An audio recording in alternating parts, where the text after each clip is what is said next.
UPI का दुनिया भर में परचम लहरा रहा। फ्रांस में यूपीआई को मंजूरी मिलने से इसके लिए यूरोपीय यूनियन के दरवाजे खुल गए। सरकार भी इसे दुनिया भर में फैलाने के लिए पूरी शिद्दत से लगी है।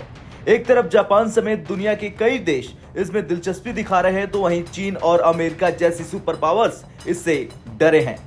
11 अप्रैल 2016 को लॉन्च किए गए यूपीआई का प्रसार नवंबर 2016 में नोटबंदी के बाद तेजी से बढ़ा। दरअसल भारत पे गूगल पे, अमेजन पे, Paytm, Bhim, Bharat app, phone पे जैसे सारे digital payment app UPI interface पर ही बेस्ड हैं। सितंबर 2016 में जियो के आने से इंटरनेट की पहुंच बढ़ी, जिससे भी यूपीआई के लिए लोगों तक पहुंच बनाना आसान हो गया। भारत सरकार अब अपने यूपीआई पेमेंट सिस्टम को 30 से भी अधिक देशों में ले जाने की तैयारी कर रहा। एनपीसीआई ने यूपीआई को दुनिया भर में फैलाने के लिए एनपीसीआई इंटरनेशनल पेमेंट लिमिटेड नाम से एक अलग कंपनी बनाई है। इसका फायदा भी मिलना, क्योंकि नेपाल ने हाल ही में यूपीआई को अपनाया। सिंगापुर, यूएई और भूटान भी यूपीआई को अपना चुके हैं। Malaysia, Thailand, Philippines, Vietnam, Cambodia, Hong Kong, Taiwan, south Korea और जापान जैसे देशों ने इसमें दिलचस्पी दिखाई है। भारत अपने इस पेमेंट सिस्टम को दुनिया भर में फैलाना चाहता है। इससे विदेश में रहने वाले भारतीय आसानी से अपने देश में पैसे भेज सकेंगे।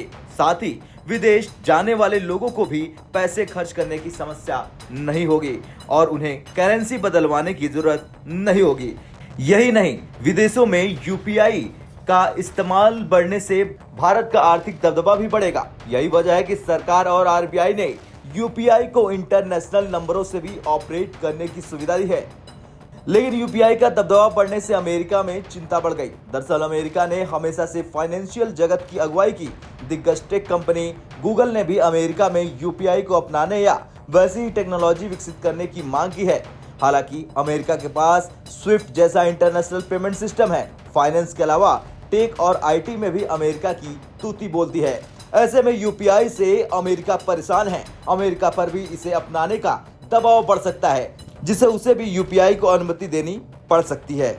इससे वीजा, अमेरिकन एक्सप्रेस और मास्टर कार्ड को झटका लग सकता है, क्योंकि उनकी मर्चेंट डिस्काउंट रेट से होने वाली कमाई घट जाएगी। ये कंपनियां बतौर एमडीआर 1 से 3% चार्ज वसूलती है, जबकि यूपीआई में एमडीआर 0 है। यही वजह है कि दुकानदार भी अब ग्राहकों को कार्ड के बजाय यूपीआई से पेमेंट करने के लिए कह रहे हैं। इस वजह से वीजा, मास्टर कार्ड और अमेरिकन एक्सप्रेस की कमाई घटने लगी है।